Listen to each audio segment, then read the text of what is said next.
Na današnji dan odaje se pošta svim poginulim borcima za slobodu u Drugom svetskom ratu. Predsjednik opštinskog odbora Subnora Radomir Radosaljević rekao je da su određeni datumi podsjećanje ne samo na istorijsku borbu, već i svrhu i njen cilj.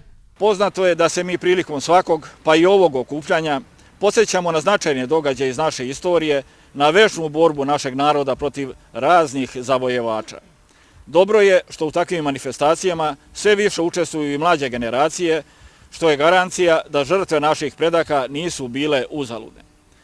Pomenuo bih neke značajne datume koje ove godine obeležavamo od stvaranja moderne Srbije do današnjih dana.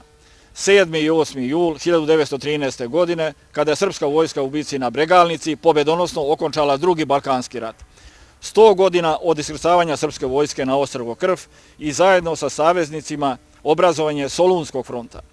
71-godišnjicu pobjede nad fašizmom, a nikada ne zaboravljamo godišnjice zverskog bombardovanja NATO alijanse i posebno 75 godina od podizanja ustanka u Srbiji.